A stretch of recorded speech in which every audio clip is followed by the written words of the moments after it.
People think a mafia boss notices only money and blood. They're wrong. I notice patterns. Patterns are what keep you alive when everyone around you lies for a living. The pattern started with a woman who didn't belong in my building. She wasn't an executive, not a client, not a girlfriend on someone's arm, trying to look fearless while her eyes begged for mercy. She was a janitor, a poor one, the kind that fades into the background like wallpaper, the kind people bump into and don't apologize to, the kind nobody learns the name of. Except I learned hers because she gave me no choice. Her name on the contractor list was Nora Hale. But names are cheap. Anyone can buy a name. The real reason I noticed her was the time. Every night, every single night, at 2:17 a.m., she pushed her cart past the same security corridor on floor 44. That corridor was not part of her cleaning zone. Not even close. Floor 44 was where my private financial team worked.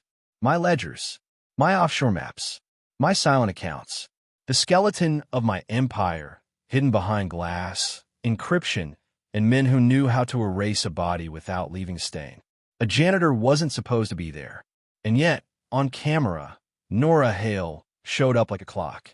Not rushing, not stealing, not acting like someone sneaking. She moved like someone on a schedule. At first, I assumed she was stupid. Contractors get lost all the time. Then I assumed she was paid. People do worse for less. Then I saw the third thing, the one detail that changed everything. She never looked at the cameras.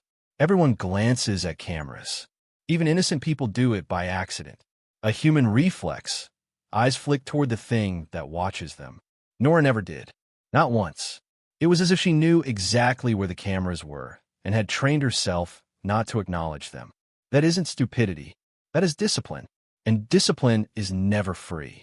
The Whisper campaign started the same week. A missing drive. A corrupted security archive. A private meeting agenda that appeared in the wrong inbox. Small things. Not enough for panic, but enough to make my head of security, Grant, sleep with his phone in his hand. He came into my office one morning with a face that looked like bad news wrapped in loyalty. "We've got a leak," he said. I didn't look up from the report I was reading.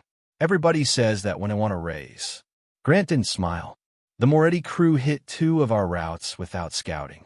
They moved like they had our timing, he said. That doesn't happen by luck. I set the report down. The name Moretti didn't need explanation. It was a family I've been cutting down for 5 years, and they still refuse to die like polite enemies. "Give me suspects," I said. Grant hesitated. "I'm not going to like your list," I added. He slid a tablet across my desk. The screen showed footage from 2:17 a.m. the night before. Nora Hale pushed her cart down the corridor on 44. She paused at the keypad door, one only my inner staff could open. Her gloved hand moved to the keypad. She didn't punch in a random code. She typed with confidence, like she knew the sequence. The lock beeped green. The door opened. Nora walked in. Grant's voice turned tight. She stayed inside for 19 minutes. I watched her disappear into the secured office, then reappear later, pushing her cart like nothing happened. My jaw didn't clench. My fist didn't tighten. I didn't shout. That's not how power works. Power gets quiet when it's angry. "How long has this been happening?" I asked. Grant swallowed. 3 weeks on camera. Possibly longer. "And nobody stopped her?" I asked. "We didn't want to tip her off," he said. "We wanted proof." I leaned back and stared at the video like it was a confession. Nora's posture was tired, but controlled. Her hair was tied tight, not messy. Her clothes were cheap, but clean. There was a bruise on her wrist, half hidden by the cuff of her glove. A bruise like a grip mark.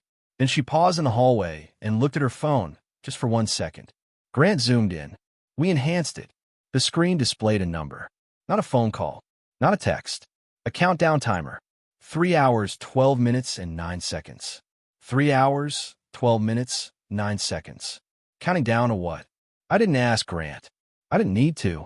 There are only a few things people count down to when they're poor and desperate. A deadline. A payment. A life. "Bring her in," Grant said. "We interrogate her properly." Properly meant pain. I stood, walked to the window, and watched Manhattan glare back at me like a city built from knives. "No," I said. Grant blinked. "Boss." I'm not ripping answers out of someone until I know what question I'm asking, I said. Grant's face tightened. She's in your vault-level office. Then I'll deal with it, I replied. He tried again. We can handle it. I turned to him slowly. If you handle it, you'll make it messy. And if it's messy, we don't learn anything. We just create another corpse with secrets still hidden inside it. Grant didn't like that, but he respected it. He nodded once. What do you want? I looked back at the footage. I want to see where she goes after she leaves, I said. Tonight. Grant frowned. We can tail her. I shook my head. No, I said. I'm doing it. Grant stared. You? Boss, you can't. I can, I said calmly. And I will. Because if a woman was slipping into my most protected floor every night, either she was the boldest thief in New York, or she was doing it for a reason I hadn't imagined yet. And I don't survive by assuming I've imagined everything. That night, I didn't sit behind glass. I dressed down, black hoodie, plain jacket, no jewelry. I left the penthouse without my usual entourage and took a car I didn't register under my name. At 1:58 a.m., I parked across the street from my own building.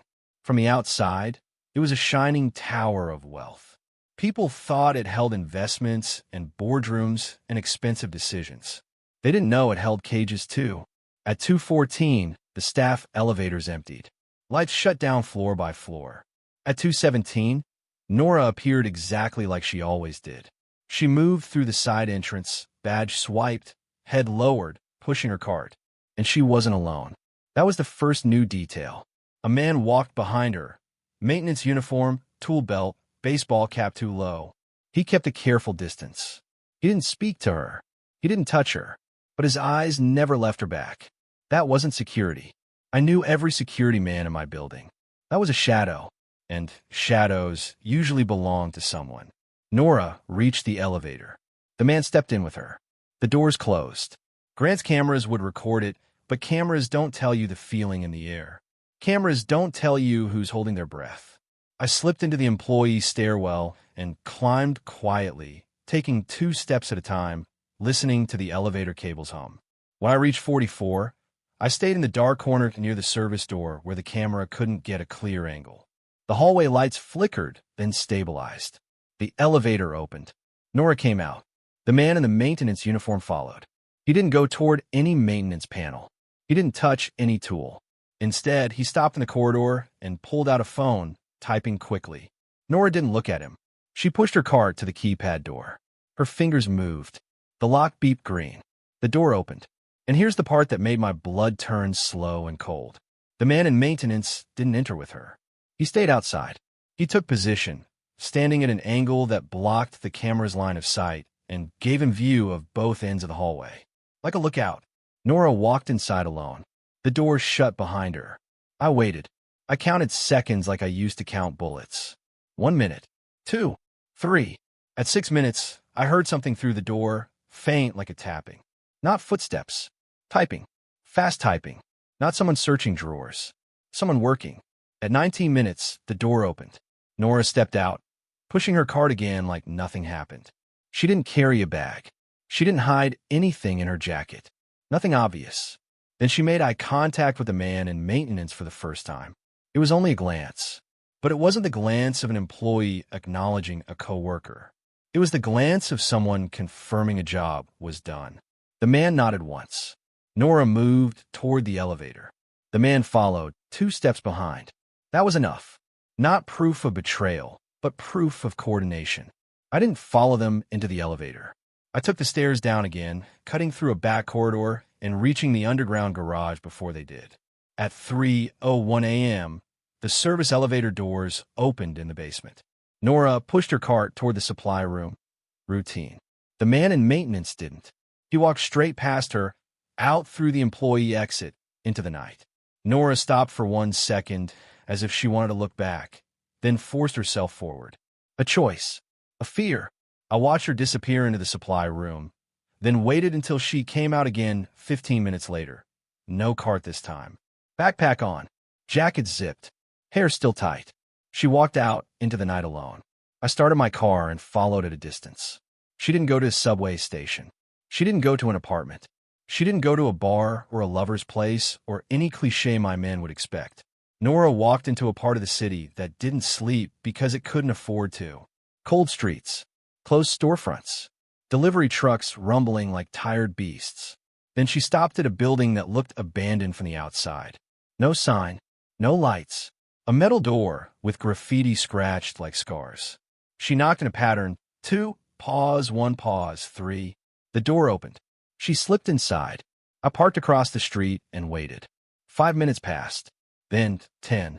Then I saw movement through a cracked second-floor window, shadows crossing, a flicker of light like a laptop screen. And then, through that same window, I saw something that didn't fit any spy story I'd ever lived. A whiteboard. A line of people sitting in folding chairs. Not executives. Not criminals.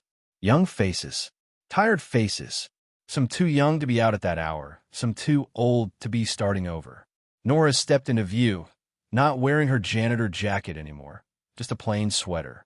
She stood at the front like she owned the room. Like she belonged there. And when she spoke, no audio reached me, but I could read what her body was saying. She wasn't pleading. She was teaching.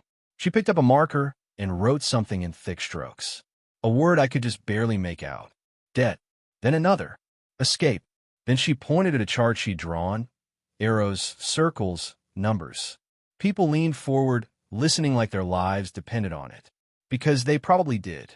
Nora wasn't meeting a handler. She wasn't selling secrets. She was running something. A class? A support group? A system? My eyes narrowed as I watched the room. Then the man in maintenance appeared in the background. He wasn't a lookout here. He was part of the operation. He handed Nora a stack of envelopes. Nora distributed them to the people sitting down. Envelopes. Cash. Documents? I couldn't tell. But I saw the way one woman clutched hers to her chest like it was oxygen. I saw the way one man bowed his head like he'd just been spared something terrible. And I saw the way Nora's jaw tightened like she hated every second of being in charge of whatever this was, yet still carried it like a burden she'd chosen. That's when I understood something important. Nora Hale wasn't sneaking into my financial floor to steal money for herself. She was taking something else, something she needed to keep this room alive. And if that was true, then I had a bigger question than is she a traitor? I had to ask, who was she fighting? Because people don't build underground lifelines at 3 a.m. unless someone is drowning them on purpose. I sat there, watching her through the cracked window, and felt something unfamiliar rise in my chest. Not pity, not sympathy, interest, the dangerous kind. The kind that gets men killed when they confuse it for mercy. As Nora handed out the last envelope, she turned her head slightly, like a person who suddenly senses eyes on them. Her gaze drifted toward the window, toward the street, toward my car. For a heartbeat, I thought she saw me. Then she looked away, but her shoulders went rigid, like she knew someone was watching. And she wasn't sure if it was the enemy, or the monster who owned the building she'd been trespassing in every night. The moment Nora's shoulders stiffened, I knew two things. First, she had felt me. Second, she had learned to survive by treating that feeling like an alarm, not a coincidence. I didn't move. I didn't start the car. I didn't reach for my phone. I simply stayed still in the dark, watching the cracked window like it was a confession booth. Inside, the class ended with a rhythm that felt practiced. People filed out in pairs, some slipping envelopes into pockets like they were hiding contraband, others holding them like prayer. A few hugged Nora quickly, desperate and grateful, then left before they could be seen lingering. Nora remained, wiping the whiteboard clean with slow strokes. Not rushed, not panicked, controlled. But the maintenance man, he moved differently now. He stepped close to her, spoke in her ear, and Nora's face tightened as if he'd said something she didn't want to hear. Then he pointed toward the back door. Nora nodded once. The room lights went off, and within a minute, both of them exited out the rear alley instead of the front entrance. That was my answer. Whatever she was doing, she had just switched plans because she believed someone was watching. She had adapted. That's what professionals do. I waited 10 seconds after they vanished, then drove around the block slowly, lights off, keeping my car's engine low as a whisper. The back alley was narrow and wet. lined with trash bins and cracked concrete. I saw them 30 yards ahead, Nora and the maintenance man, walking fast, not running but with purpose. Nora kept her head down. The maintenance man kept checking over his shoulder. Not fearfully, strategically. He wasn't protecting her from street danger. He was looking for a tail. I let them turn the corner and then followed from a distance. They cut through 2 alleys, crossed a wider road, then entered a small lot behind a closed auto shop. A van sat there, unmarked, dull gray, the kind you could pass 100 times without remembering. The maintenance man opened the back door. Nora climbed inside. He climbed in after her. The van started immediately and rolled out. I followed. The van didn't drive like someone leaving a class. It drove like someone carrying something they couldn't afford to lose. 4 turns in quick succession. A sudden stop at a red light long enough to scan mirrors. Then the van merged into a deeper flow of late-night traffic heading toward the industrial edges of the city. Whoever taught Nora this routine knew what they were doing.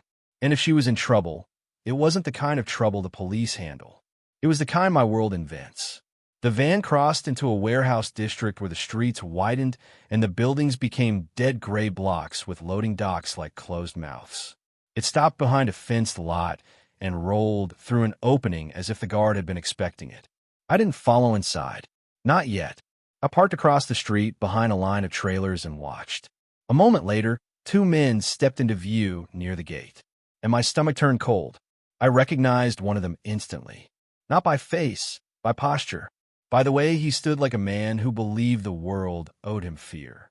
His name was Felix Rourke, one of my lower-level compliance officers. He worked for Blackstone Logistics, one of my clean businesses. On paper, he handled shipments and permits. In reality, he handled problems. Quietly, without paperwork. If Felix was here, then whatever Nora was involved in had already touched my empire. And if Nora had just driven into Felix's territory, either she was working for me without permission, or she was about to disappear. I stayed still, watching the van door open. Nora stepped out first. The maintenance man followed, speaking quickly to her. Nora's face was hard, calm like a clenched fist. Felix approached them. He didn't greet them. He didn't smile. He held out his hand. The maintenance man reached into his tool belt and pulled out a flash drive. Nora's eyes flicked to it. Just once, then away. Felix took the drive, nodded slightly, then turned and walked back inside the warehouse without another word. Nora stood there like she wanted to snap her own spine in half from tension. The maintenance man touched her elbow, as if telling her to get back in the van. Nora didn't move. She spoke to him. I couldn't hear the words, but I could read the meaning in the shape of her mouth and the sharpness of her shoulders. She was arguing. The maintenance man answered with a quicker, firmer tone. He wasn't asking her anymore. He was ordering her. Nora's jaw tightened. And then she did something that changed the air between them. She shoved him. Not a dramatic push. A clear, controlled shove of someone drawing a boundary. The maintenance man froze. Then he grabbed her wrist. Hard. Nora didn't cry out. She didn't beg. She didn't struggle like a helpless victim. She looked up at him, eyes like heat under ice, and said something short, something that made his grip loosen for half a second. And in that half second, she yanked her arm free. Then she turned, away from the van, and started walking toward the street. Alone. My fingers tightened around the steering wheel. That was not part of their plan. Felix would not like improvisation. People who worked for Felix didn't get to improvise. Nora reached the sidewalk. Her pace was steady, but I saw the truth in the tension of her shoulders. She expected to be chased, but she kept walking anyway. That's the kind of courage that isn't born. It's forged.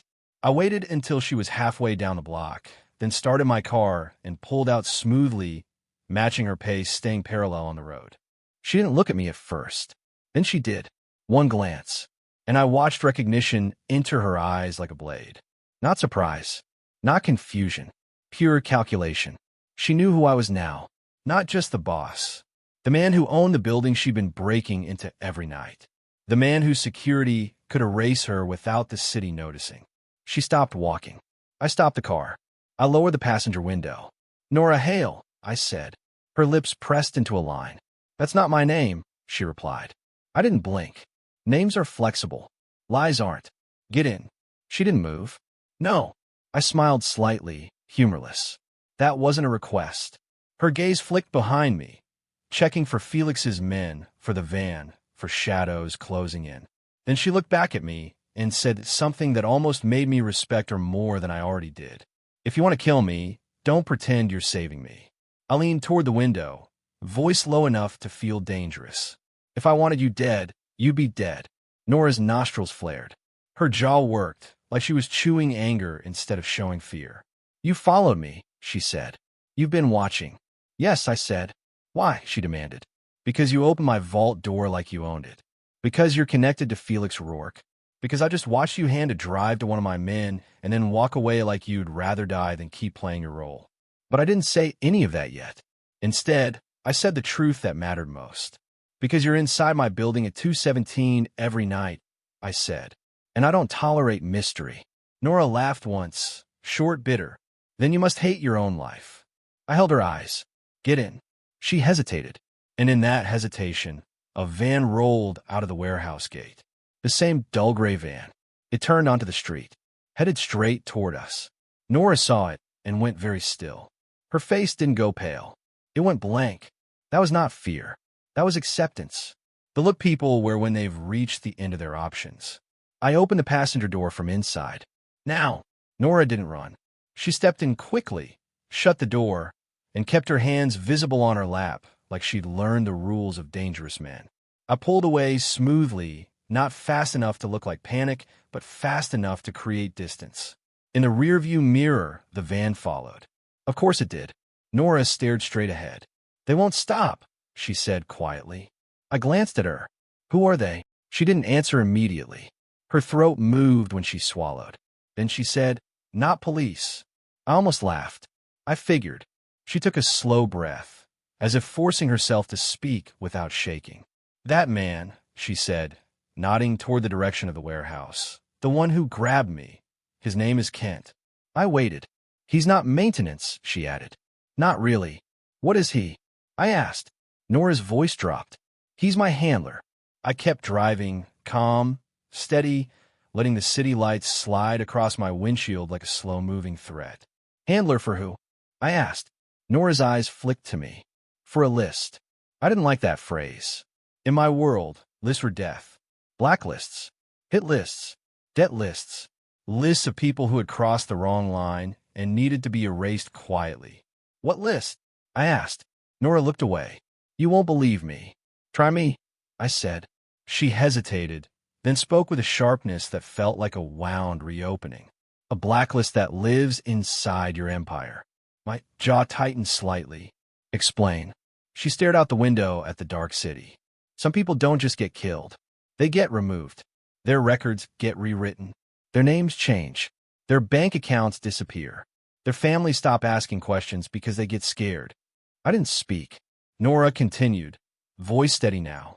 That list decides who gets erased, who gets relocated, who gets crushed financially so they can't fight back, who gets framed so they can't tell the truth. My hand stayed on the wheel. My expression stayed cold. Inside, something dangerous began to stir. Because Nora wasn't describing random street crime. She was describing internal control. My control. And I hated nothing more than the idea that someone was using my empire without my permission. Nora's voice hardened. Kent's job is to deliver names to Felix. Felix's job is to make those names disappear. I glanced at her. And your job? Nora's lips pressed together. Then she said it. My job is to break into your finance floor and pull the files that prove someone on that list is innocent. The van behind us stayed close. I turned onto a wider avenue and merged into traffic, forcing the tail to either blend in or make itself obvious. The van blended. Professional. Nora watched my hands. You're not surprised, she said. I didn't answer that. I asked the only question that mattered. Who is innocent? I said. Nora's voice went smaller, just for a second. My father, she whispered. I felt something cold shift in my chest. Not sympathy, not pity, understanding. Because a woman doesn't walk into a lion's den every night for money. She does it for blood, for family, for the kind of truth that keeps you alive inside, even if the world buries you. Nora swallowed and added, They say he stole from you. They say he ran. They say he deserved to vanish. I kept my eyes on the road. And you don't believe it. No, she said. I know he didn't. How? I asked. Nora's voice sharpened again, anger covering pain. Because he died in a fire 2 years ago, before they claimed he disappeared. I turned my head slightly toward her, just enough to show I was listening. Nora's hands clenched together. My father was a bookkeeper, not a gangster, not a thief.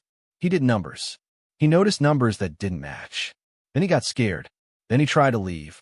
Her eyes flicked to me, daring me to deny it. And then, I asked. Nora's jaw tightened. Then our apartment burned down. And he didn't get out. Silence filled the car. Behind us, the van stayed close. Nora stared forward and said, Kent found me after. Told me if I wanted the truth, I'd work. If I wanted my younger brother alive, I'd work harder. I glanced at her. You have a brother. She nodded once. He's sick.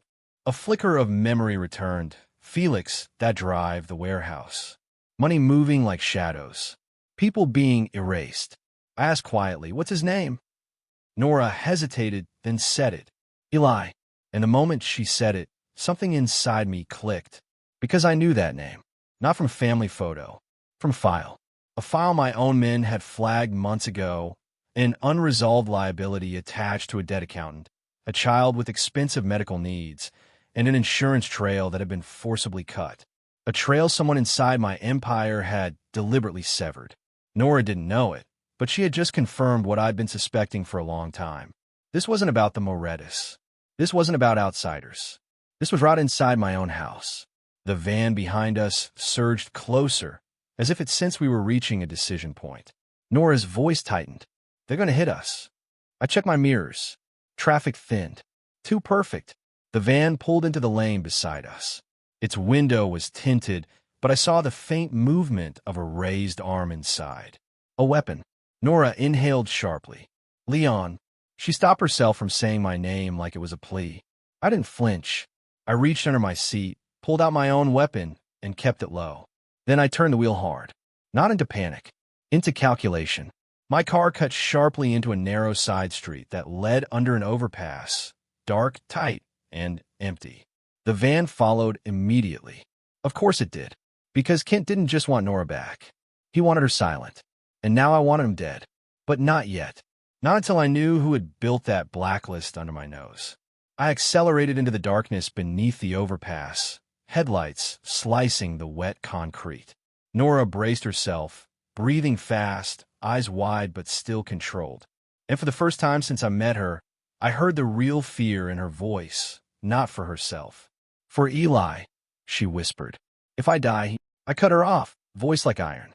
You're not dying tonight, I said. Nora stared at me. I didn't look away, because now, I added, this isn't your problem anymore. The van's engine roared behind us, closing in like a predator that thought it owned the hunt.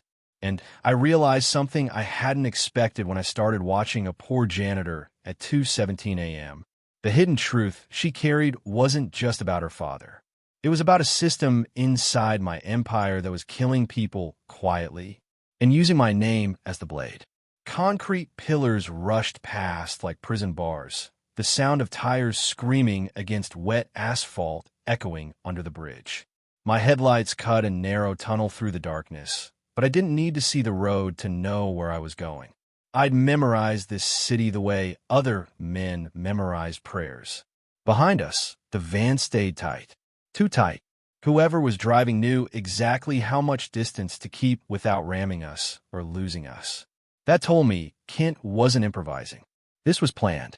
Nora gripped the door handle, knuckles white, but her voice stayed steady. They won't shoot here. I glanced at her. Why not? Too loud, she said. Too many cameras, even broken ones. They're like places where noise disappears. I smiled thinly. Then they're going to hate where I'm taking us. I turned sharply off the underpass into a narrow service road that dead-ended near a series of abandoned rail warehouses. The city had forgotten this place years ago. Rusted tracks, cracked platforms, buildings that smelled like oil, mold, and bad decisions. Perfect. The van followed. I slowed. Nora shot me a look. Why are you slowing down? Because, I said calmly, I don't like being chased. I like knowing who's stupid enough to chase me. I pulled into the open yard between two warehouses and stopped the car dead. The van screeched to a halt 10 meters behind us. Silence dropped like a blade. Nora's breathing quickened. This is insane. No, I said, opening my door. This is clarity. I stepped out, gun in hand, jacket open enough to move. Cold air hit my face, sharp and clean. The van door slid open slowly. Kent stepped out first. He wasn't tall. He wasn't muscular. He was the kind of man who looked forgettable on purpose. Plain jacket, neutral face, eyes that never stopped moving. Behind him, two more men emerged. Both armed, both confident. Kent smiled when he saw me. That smile told me everything. Well, he said, spreading his hands slightly, this just got complicated. Nora stepped out beside me despite my earlier gesture to stay inside. I didn't stop her. She wasn't the type to hide once the moment arrived. Kent's eyes flicked to her, then back to me. Nora, you didn't mention you'd recruited higher management. Nora's jaw tightened. I didn't recruit anyone. Kent chuckled softly. You never do. I leveled my gun slightly, not pointing it directly yet. You're trespassing on my problem, I said. Kent's smile didn't fade. With respect, sir, this problem started long before you noticed it. That was bold. Too bold. I studied him carefully now. You work for Felix Rourke. Kent nodded. Felix signs the checks. And who signs Felix's? I asked. Kent tilted his head, considering how much truth to give away. Someone who understands risk. I almost laughed. So do I. One of Kent's men shifted his stance. I saw the micro-movement, the kind that comes right before violence. I raised my hand slightly. Nobody moved. Kent watched me with interest now. You're calm. I get that a lot. He nodded appreciatively. You've been very busy lately. Watching cameras. Pulling old files. Asking questions you didn't use to ask. I felt a cold smile touch my mouth. You've been watching me. Of course, Kent said. That's my job. Nora's voice cut in sharp. Your job was to help me. Kent sighed like a disappointed teacher. My job was to control you. Her face went still. You said if I found proof. I said a lot of things, Kent interrupted. You heard what you needed to hear. I shifted my weight slightly, angling my body to block Nora without making it obvious. You burned her father's name to protect someone else. Kent looked at me directly now. Not someone. Something. Explain, I said. Kent's smile thinned. Your empire is large. Too large to manage without filtration. People fall through cracks. Numbers don't line up. Someone always notices. My fingers tightened imperceptibly around the grip of my gun. Kent continued. When they notice too much, you have choices. You kill them. Messy, loud, creates enemies. Nora's breathing grew shallow. Or, Kent went on, you erase them. Quietly. You make them disappear into shame, debt, or fire. And if they have families, well, families are leverage. Nora flinched. I felt the urge to shoot him rise, pure, instinctive. I forced it down. You're describing a cancer, I said. Kent shrugged. I prefer immune system. That did it. I fired. Not at Kent. At the ground between his feet. The shot cracked through the yard, echoing off metal and concrete. Birds exploded from somewhere unseen. Kent jumped back instinctively. His men raised their weapons, but I didn't move. I kept my gun trained calmly at Kent's chest. You just made a philosophical argument, I said. That was your mistake. Kent's eyes hardened. You think you can pull this thread without burning everything? I know I can, I said. Because you're standing here explaining yourself. Nora stared at Kent like he was something she could finally see clearly for the first time. You killed my father. Kent didn't deny it. Indirectly. Her voice broke. Not loud, not dramatic. Just raw. You promised me answers. And you got them, he said. Just not the outcome. She shook her head slowly. You used me. Yes, Kent said. And you were very good at it. That sentence was a mistake. I felt something inside me lock into place. Here's what's going to happen, I said evenly. You're going to put your hands on your head. Your men are going to do the same. And then you're going to tell me who authorized the blacklist. Kent laughed once, sharp. You think this ends with me? I smiled back. I know it doesn't. That's why you're going to talk. Kent's gaze flicked past me to Nora. And that was the second mistake. You don't want me to talk, he said. Because once I do, she becomes a liability again. Nora stiffened. I felt the shift before it happened. One of Kent's men lunged sideways, gun rising. I shot him in the shoulder before he could finish the movement. He went down screaming. The second man fired wildly. The bullet shattered a warehouse window behind us. I moved fast, precise. 2 shots. One hit the thigh. The man collapsed. Kent froze. For the first time, real fear showed on his face. I stepped closer, gun still steady. I don't bluff. Kent raised his hand slowly, breath coming faster now. You're making a mistake. Possibly, I said, but it's my mistake to make. Nora stared at me, shock and something else in her eyes. Not gratitude. Relief. Kent swallowed. You want names? Yes, I said. He licked his lips. Felix Rourke doesn't run the blacklist. He just maintains it. Who orders it? I demanded. Kent hesitated. I pressed the gun closer. Now. Kent closed his eyes briefly, then opened them. You're bored. The word landed heavy. I didn't react outwardly. Inside, everything slowed. Which members? I asked. Kent exhaled. 3. They call it risk mitigation. They approve removals when someone threatens long-term stability. Nora whispered. My father was a threat? Kent nodded. He was going to regulators. He thought he could walk away clean. I clenched my jaw. That was the problem with systems built on silence. Eventually, they start silencing the wrong people. Sirens wailed faintly in the distance. Someone had heard the shots. Kent glanced toward the sound. This sends one of 2 ways. Yes, I agreed. It does. I turned to Nora. Get back in the car. She hesitated. What about? Now, I said. She obeyed. I looked back at Kent. You're going to get in your van. You're going to leave. And you're going to disappear. Kent blinked. You're letting me go? For now, I said. Because you're more useful alive. He swallowed. And her. I smiled without humor. She's untouchable. Kent laughed weakly. No one is untouchable. I leaned in close enough for him to smell gunpowder and cold air. Say her name again, and you won't make it to the van. Kent nodded quickly. I stepped back.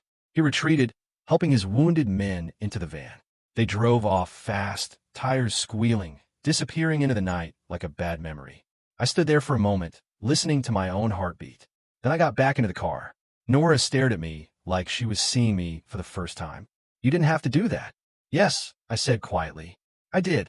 She shook her head, tears finally breaking through. You don't even know me. I know enough, I replied. You walked into my vault to save your family. That's not betrayal. She wiped her face roughly. What happens now? I started the engine. Now, you help me burn the blacklist. Her eyes widened. They'll kill you. I glanced at her. They've been trying for years. We pulled away from the warehouses, the city opening up again around us like nothing had happened. But everything had changed, because now I knew the enemy wasn't outside my empire. It was sitting comfortably inside it. And Nora, poor, invisible Nora, was the key to ripping it out by the roots. By the time we reached Manhattan again, the city had changed its face. It always does before dawn. Lights still on in rich towers, streets still wet, people still pretending the night didn't happen. The city looks clean from far away, but up close it's just like any other organism. It survives by hiding its rot. Nora sat rigid in the passenger seat, staring at nothing. Her hands were folded tight in her lap, as if letting them move would release something she couldn't put back. I didn't ask if she was okay. People like her don't need that question. They need a plan. I drove to a building I owned under a name no one connected to me. A safe house apartment 5 floors up, plain furniture, no art, no photographs, nothing that invited comfort. Comfort makes people careless. I walk her in through the back entrance, bypassing the lobby cameras. Inside, the apartment smelled like fresh paint and disinfectant, sterile enough to feel like a hospital room. Nora stepped in and stopped. This is where you keep people, she said quietly. Not a question. I closed the door behind us. This is where I keep truths while they're fragile. Nora's eyes flicked to me. Truths are always fragile. I respected that answer more than most compliments. I motioned toward the couch.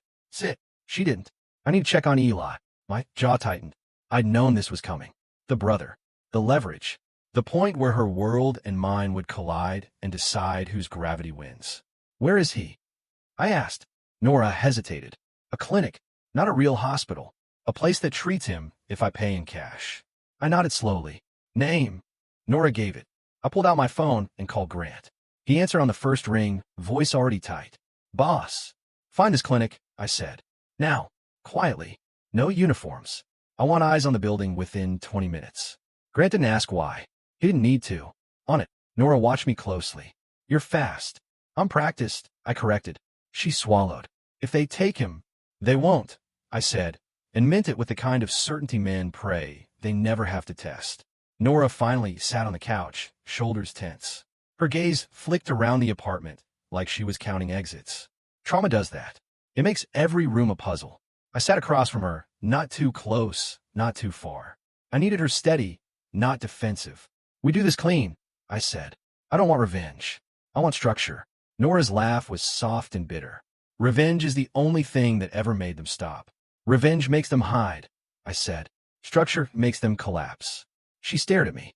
What does that even mean? It means we don't shoot our way out, I said. We prove it. We expose it. We cut the legs out from under them so hard they can't stand back up. Nora's eyes narrowed. Exposed to who? Police? Regulators? The public? People will die before that happens. I nodded. Yes. That's why we do it with leverage, not morality. Her shoulders dropped slightly, like she'd been waiting for me to admit I wasn't a hero. I wasn't.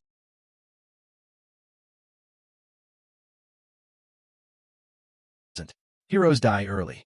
My phone buzzed with a message from Grant. Clinic located. 2 unfamiliar men entered 5 minutes ago. One has earpiece. Possible sans crew. Nora's head snapped up. What? I didn't answer her with words. I stood. Stay here, I said. Nora rose immediately. No. I stepped closer, voice turning hard. Nora, if you go running in there, you'll give them exactly what they want, panic. Control. A hostage situation. Her chin lifted. He's not a situation. He's my brother. I know, I said. That's why you're staying. Nora's hands clenched. You think you can order me? I held her gaze without blinking. Right now? Yes. Because right now, I'm the only reason you're still breathing. The anger in her eyes flared, then collapsed into fear. Not fear of me. Fear of being too late. I softened my voice by a fraction. I will bring him back, but you have to let me do it my way. Nora swallowed hard. If you fail. I don't, I said. I moved toward the door. Nora followed 2 steps behind, then stopped like her body wanted to chase me, but her mind knew it would break everything. Leon, she whispered. I paused. She didn't say please. She didn't say thank you. She said the only honest thing she had left. Don't make him pay for my mistakes. I looked back at her. Your mistake was trusting monsters. Nora's eyes glistened. I didn't have a choice. I nodded once. Neither do they now. I left. The drive to the clinic took 7 minutes because the streets were nearly empty and my driver knew how to make red lights irrelevant. The clinic sat on a quiet block, 2 floors above a closed bakery. Small sign. Dim windows. The kind of place that existed because the people inside couldn't afford better. Grant's men were already posted across the street. Plain clothes, pretending to smoke, pretending to scroll phones. Professionals. 2 inside, Grant said through my earpiece. 1 in the hallway, 1 near the nurse station. Both armed. Concealed. They're asking about the boy. My jaw tightened. Any staff hurt? Not yet. Good, I said. We do this silent. I didn't storm in like a movie villain. I walked in like a man paying a bill. Inside, the hallway smelled like antiseptic and exhaustion. A tired receptionist looked up, eyes dull from working too many nights. Behind her, I saw one of the men. Black jacket, neutral face, too clean for the neighborhood. His gaze flicked over me, assessing. I gave him a small smile, friendly, harmless. The kind of smile that makes predators underestimate you. I approached the desk. I'm here for Eli Hale, I said calmly. The receptionist blinked. Eli. The man stepped closer, voice low. Who are you? I looked at him like he was a minor inconvenience. Family. His eyes narrowed. We're family too. That told me everything. They weren't Sansa's men. Not exactly. They were the Blacklist men. The internal rot. The same system Kent described. The same system Nora had been feeding with drives and desperation. The man reached toward his jacket, subtle. Grant's voice in my ear. Boss, green light. Not yet. I murmured. I lifted my hand slightly, still smiling. We don't need a scene. The man leaned closer. Then leave. I met his gaze and let my smile fade. No. Something shifted in his eyes, recognition. He finally saw the weight behind my calm. Wait, he said, but it was too late. I moved fast. 1 step forward, my hand inside his jacket before he could find his weapon, my fingers twisting his wrist and pinning his arm against his body. He gasped as pain shot through him. I didn't break the wrist. I didn't need to. I just needed him silent. My other hand shoved him against the wall, hard enough to knock the air out of him without cracking bones. The receptionist screamed. "Call no one," I said to her without looking. "You'll be fine if you stay still." Grant's men moved in immediately from the hallway entrance. 2 of them, clean and quick. They grabbed the second man near the nurse station before he could draw. No gunshots. No headlines. Just bodies controlled by men who understood silence. "Where's the boy?" I asked the first man, voice low and lethal. He coughed, eyes watering. "I don't." I pressed my forearm harder against his throat. "Where?" He pointed shakily toward a back room. Grant's man moved immediately. I released the man and turned toward the back room myself. Eli's room was small. A child-sized bed. Machines humming softly. Tubes. A monitor pulsing green. Eli looked too small inside all that equipment. Pale skin. Dark circles under his eyes. When he saw me enter, his eyes widened with fear. He tried to sit up, then coughed violently. A nurse rushed forward. "Sir, he can't." "I'm not here to hurt him," I said. Eli's gaze darted behind me. "Where's Nora?" The way he said her name made something tighten in my chest. Not sentiment. Responsibility. "She's safe," I said. "You're coming with me." Eli's breathing hitched. "No," they said. "They lied." I interrupted. He stared at me, trembling. "Who are you?" I paused. I could lie. In my world, lying was breathing. But there was something about the fear in this kid's eyes that made me choose a different tool. "My name is Leon Voss," I said. "And tonight, nobody touches you." Eli's eyes widened. He knew the name. Of course he did. Fear travels faster than news in the poor parts of the city. His voice shook. You're the devil." I crouched slightly, so I wasn't towering over him. "Sometimes." Eli swallowed hard. "Then why are you here?" "Because your sister walked into hell for you." I didn't say that. I said, because you're not supposed to die just because someone needs leverage. The nurse looked torn between terror and duty. "He needs oxygen support," she whispered. "Transport is risky." I turned to Grant's man.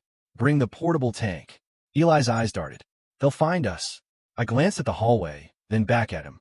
"Let them try." We moved fast, but careful. Eli was lifted gently into a wheelchair, oxygen tube secured, monitor disconnected with practiced hands. The nurse helped because she had no other choice, and because deep down she wanted the boy alive more than she wanted to survive another night in fear. As we rolled Eli into the hallway, I saw the 2 captured men pinned to the wall by Grant's team. Eli's eyes widened. One of the men snarled, "He's not supposed to leave." I leaned close to the man and whispered, "You don't decide what I'm supposed to do." Then I looked at Grant. "Bag them. Take them to the dock warehouse." Grant's eyes widened slightly. "Boss." Quietly, I added. Grant nodded. We exited through the back staircase, bypassing the main entrance, and loaded Eli into my car with the portable oxygen. No sirens. No chase. But I knew the board would hear about this within the hour. Because systems like the Blacklist don't lose leverage without screaming. When we arrived back at the safe house, Nora was standing by the window, hands pressed to the glass like she'd been trying to see the future. The moment she saw Eli, her body broke. Not dramatic. Not loud. Just a sharp inhale, like her lungs finally allowed themselves to breathe. "Eli," she whispered, rushing forward. Eli reached for her weakly. Nora grabbed his hand like it was the only real thing in the world. "You're okay," she said, voice shaking. "You're okay." Eli looked at her, then at me. He came. Nora's eyes flicked up to mine. She didn't say thank you. She didn't have to. Her expression said something more complicated, gratitude wrapped in fear, because now she understood the price. "You took him from them," she said quietly. I nodded. Nora's voice turned raw. "They'll come for us." "They'll come for me," I corrected. "You're under my protection now." Nora's jaw tightened. "Protection isn't free." "No," I agreed. "It isn't." I walked toward the kitchen counter and set down the flash drive Grant had retrieved from the first man's pocket, a copy of the one Nora had delivered earlier. Nora's eyes locked onto it. That's evidence." I nodded. "Yes." Her voice trembled. "If we have that, we can prove." Before she finished, my phone buzzed again. "Unknown number." I answered. A calm voice came through, polished and familiar. "Leon," the voice said. "You've been making noise." My expression didn't change, but my blood turned cold. Because I recognized that voice. It belonged to one of the 3 board members who had helped build my empire's risk mitigation. A man I had once trusted with numbers. With strategy. With silence. He spoke again, smooth as poison. "You took something that doesn't belong to you." I stared at the wall, listening carefully. "You mean the boy?" I asked. The man chuckled softly. The boy was never the point. Nora's face went pale as she listened from across the room, holding Eli's hand. The board member continued. You've forgotten a rule, Leon. The Empire works because you don't question the mechanism. I smiled without warmth. Mechanisms don't get to threaten me. There was a pause.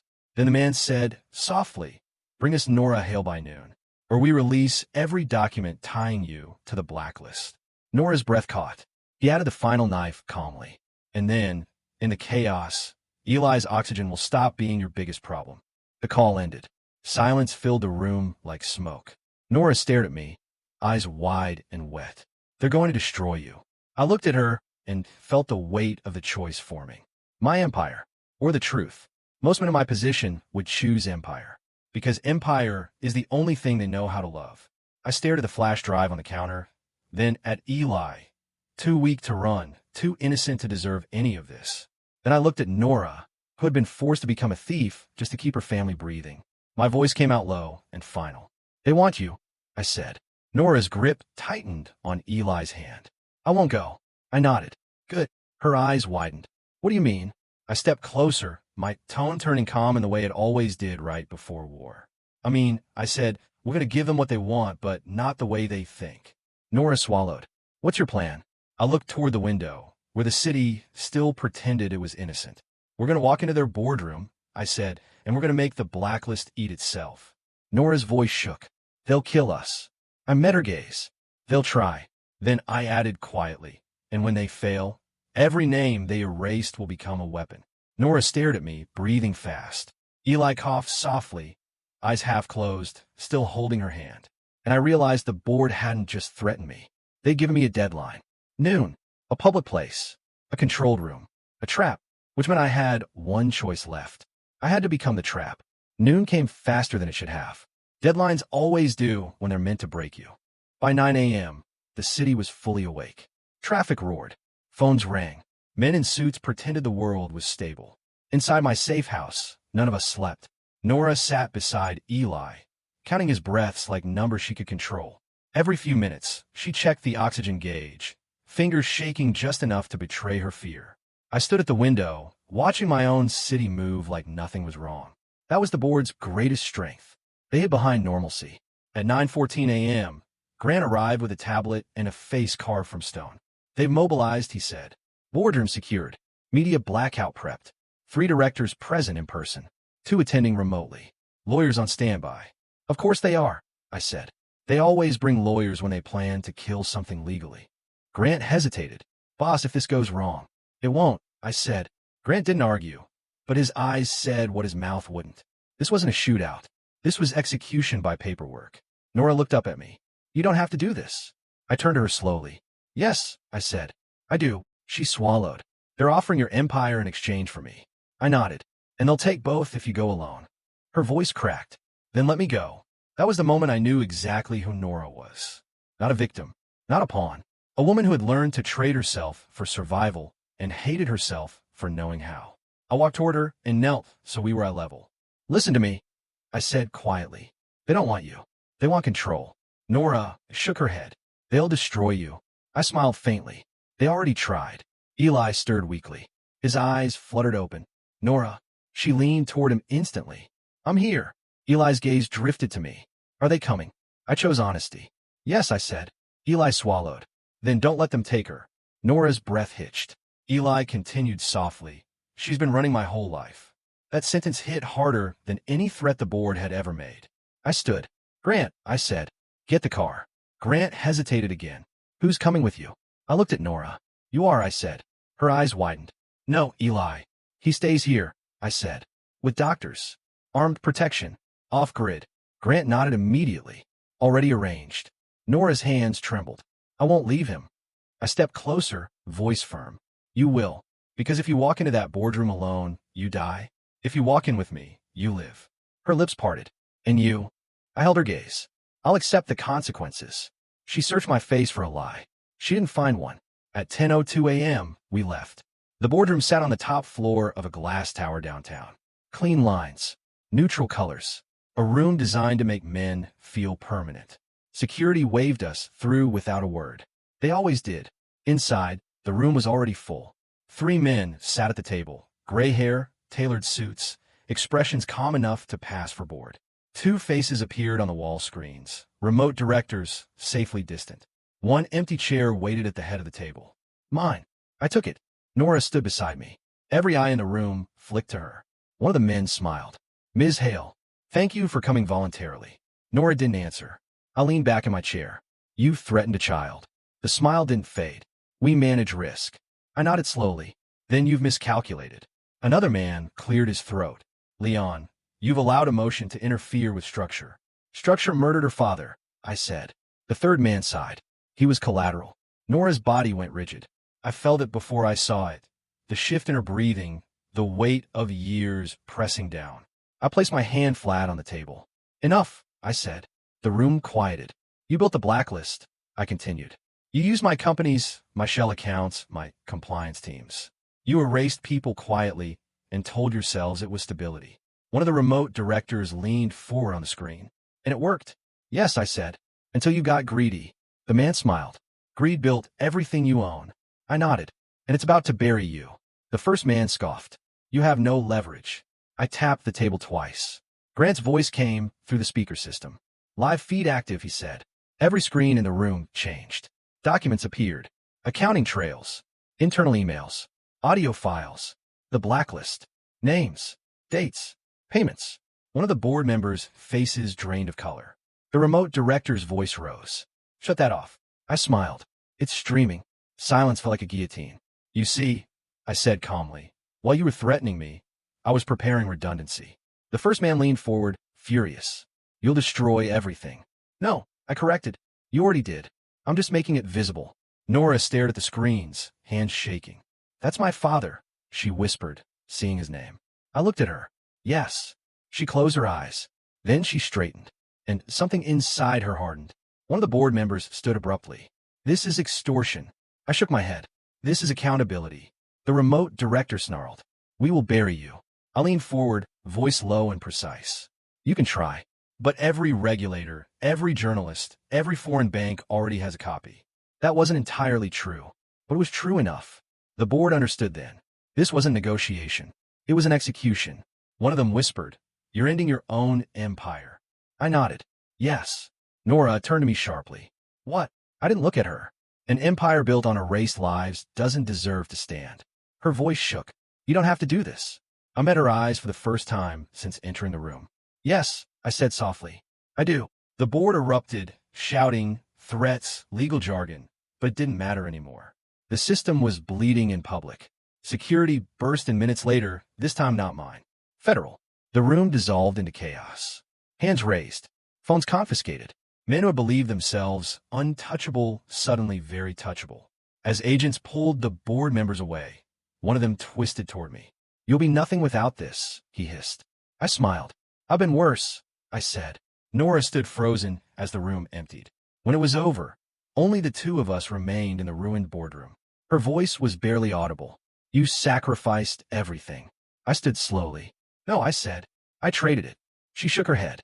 For me, for the truth, I said. You were just brave enough to carry it. Nora's eyes filled. They'll come after you. Let them, I said. The world just learned their favorite trick. We left the building together, unnoticed in the chaos. By evening, my accounts were frozen. My companies were seized. My name flooded every news channel. But Eli was breathing, and Nora wasn't running anymore. That night, we stood in the safe house watching the city burn my legacy to the ground. Nora whispered, I don't know how to live without fear. I looked at her. Neither do I. She met my gaze. What happens to you now? I considered the question honestly. I disappear, I said. The way your father was supposed to. Her breath caught. No. I shook my head. This is the only way you stay safe. She grabbed my sleeve. You can't just vanish. I gently removed her hand. I already have. I left before dawn. No goodbye. Some sacrifices only work if no one watches. Months later, from a country that didn't care who I used to be, I watched a news clip.